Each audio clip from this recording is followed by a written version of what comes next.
के अंदर हम लोग क्लास 6 का चैप्टर 10 जो कि एसएसटी का है वो करने वाले हैं। ठीक है, जिसके अंदर हम लोग डेमोक्रेसी के बारे में जानेंगे, गवर्नमेंट के बारे में जानेंगे। ठीक है, तो सबसे पहली चीज यहाँ पर देख लेते हैं, जिस जो चीजें हम इस चैप्टर के अंदर पढ़ने वाले हैं, that is what is meaning of governance, what do you need a government, what is meaning of democracy and why it is important. तो ये सारी चीजें हम इस चैप्टर के अंदर जानने वाले हैं। ठीक है, तो इंट्रोडक्शन से हम स्टार्ट कर देते हैं। क्या लिखा है? Human beings have been living in communities for a long time. When a large number of people live together, there can be disagreement and disorder, and rule become necessary to maintain order and harmony in the society. There are probably some simple rules at home that you are expected to follow. The school where study has rules too, some for students, other for teachers. In higher classes, student appearing for examination must follow certain rules. Drivers on the road are expected to obey traffic rule. People employed in all kinds of jobs also need to follow the rules sent by their employer. तो यहाँ पर हम simple सी चीजें बोल रहे हैं। Introduction में इन्होंने बोला है कि जब हम कहीं पर रहते हैं तो वहां पर कुछ रूल्स बना दिए जाते हैं, कुछ रेगुलेशंस बना दी जाती हैं। वरना क्या होता है, एक जगह पर अगर बहुत सारे लोगों को रख दिया जाए और वो अपने अपने रूल्स चलाएंगे तो वहां पर लड़ाई झगड़े होते हैं, है ना। तो इसीलिए जो है एक रूल रेगुलेशन बनाया जाता है। जैसे मान लो आप स्कूल जाते हैं तो स्कूल में कुछ रूल्स होते हैं, जैसे कि इस ड्रेस में आना है, इस दिन आपको ये वाला चैप्टर पढ़ना है, ये वाले दिन आपको ये वाली ड्रेस पहननी है।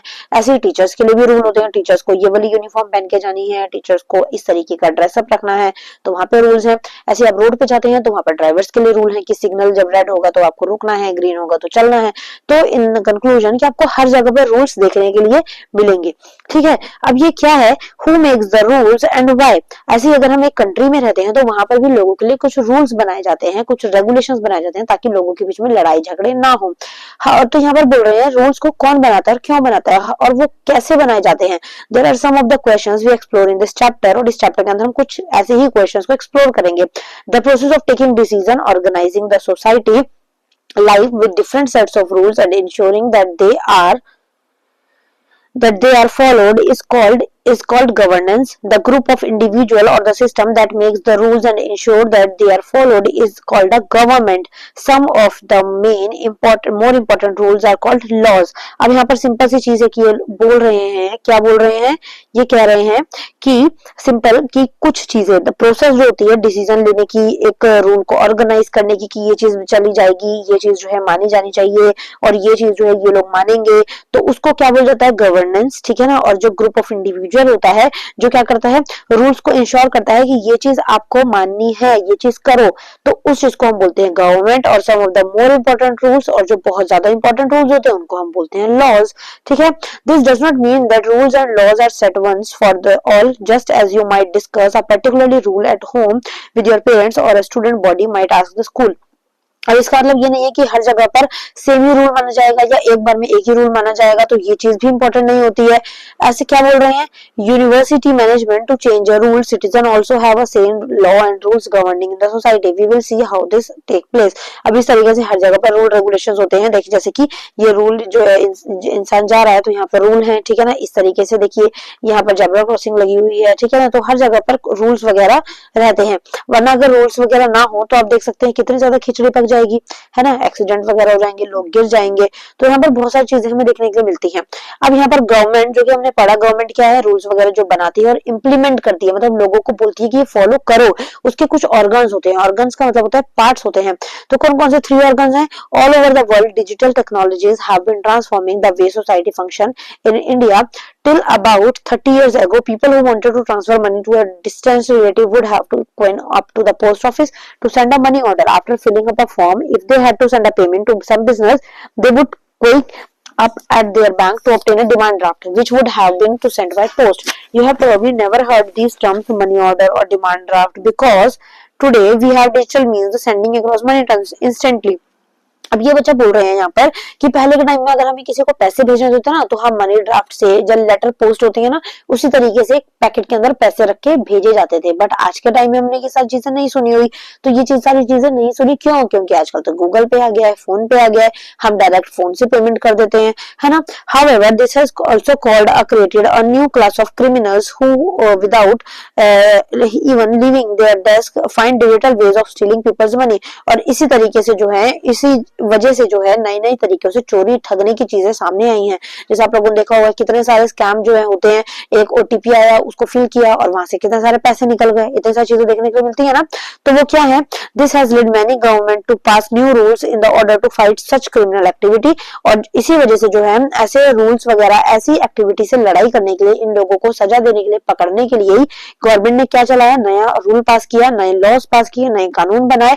और उन एक्टिविटीज को रोकने के लिए जो है किसका बनाया गया, साइबर क्राइम बनाया गया, ठीक है ना। Some of those criminals who believe in robbing innocent people of their hard earned money instead of using their skills to contribute to the society have been arrested and convicted in the court. They are usually fined as well as jail for some years.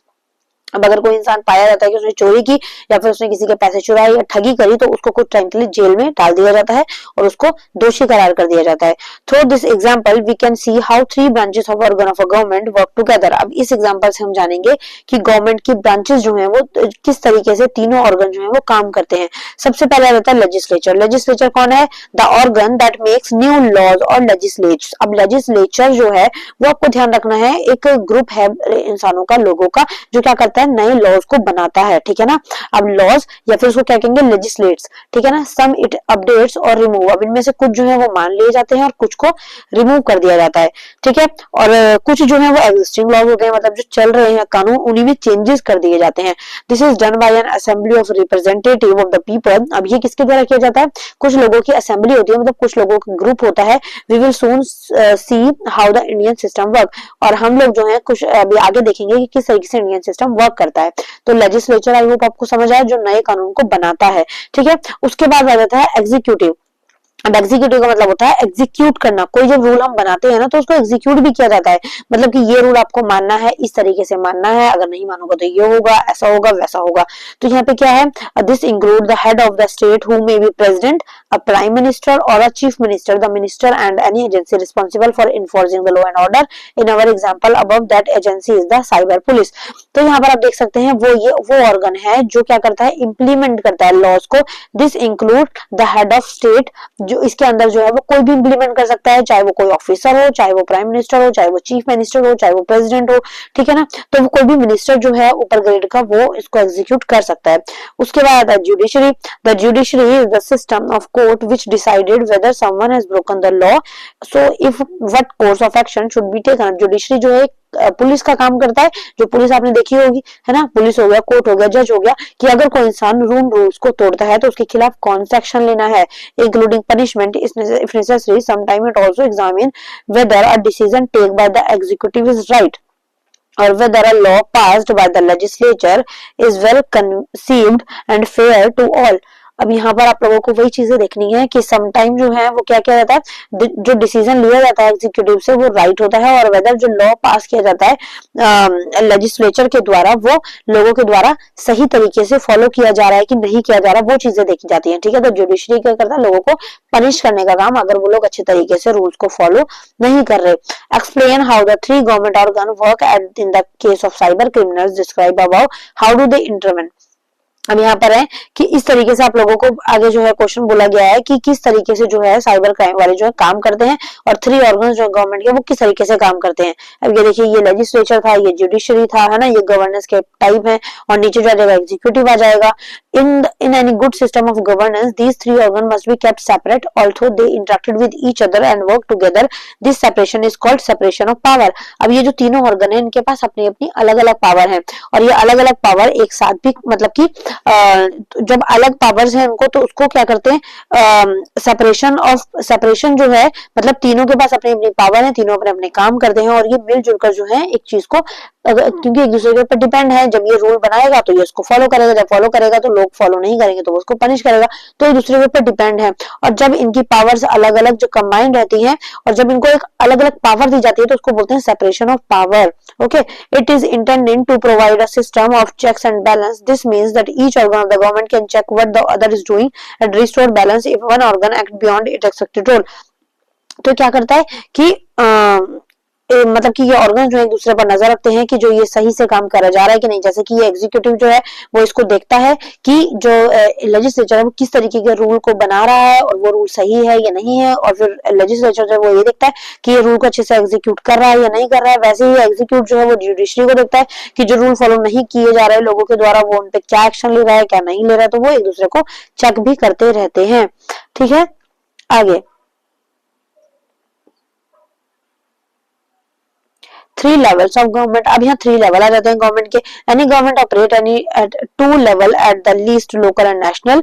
अब यहाँ पर जो government के level हैं वो 3 तरीके से आते हैं। एक तो होता है नेशनल लेवल पे, एक होता है इंटरनेशनल लेवल पे, एक होता है लोकल लेवल पे। ठीक है ना। In many countries including India it function as 3 level, local, state और regional level and national level. Each level deals with different matters. To use a comparison, if a bulb in your home is not lighting up, you will first check the bulb, switch, fuse, etc. If that does not work, you may call an electrician, and if it is not found a problem, it is within your home, you may need to go the electricity board and file a complaint. These are also 3 level of dealing with a problem। अब यहाँ पर बोल रहे हैं कि जब कोई चीज रूल्स वगैरह बनते हैं या फिर कोई प्रॉब्लम रहती है तो 3 लेवल पे गवर्नमेंट जो है वो वर्क करती है। एक होता है लोकल लेवल, एक होता है स्टेट लेवल और फिर एक होता है नेशनल लेवल।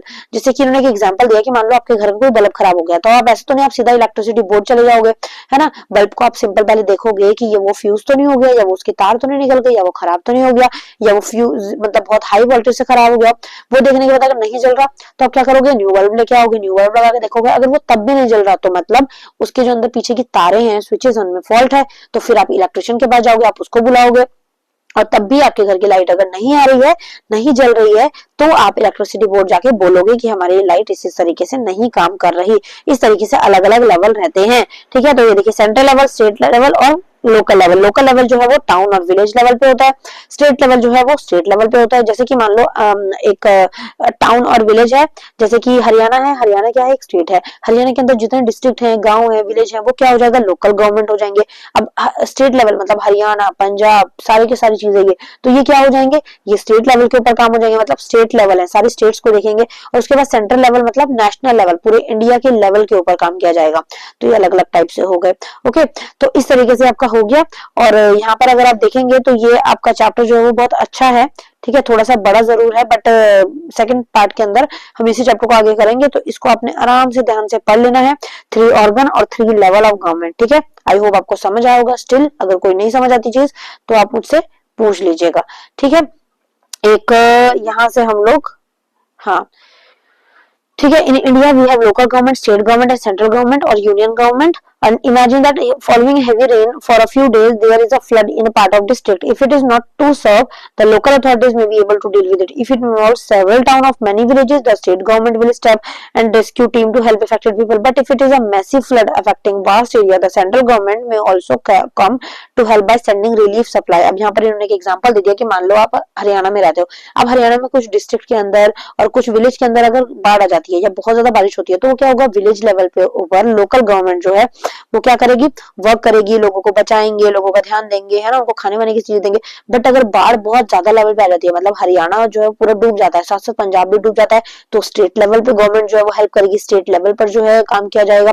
और अगर मान लो कि काफी सारी स्टेट जो है वो डूब जाती है इंडिया की, तो वो नेशनल लेवल का मुद्दा बन जाएगा। तब सेंट्रल लेवल जो है वो चलेगा और सेंट्रल गवर्नमेंट जो है उसके ऊपर काम करेगी। तो इस तरीके से हर गवर्नमेंट जो है वो धीरे धीरे अपने हिसाब से काम करती है। जितनी बड़ी प्रॉब्लम होगी उस हिसाब से वो गवर्नमेंट काम करेगी।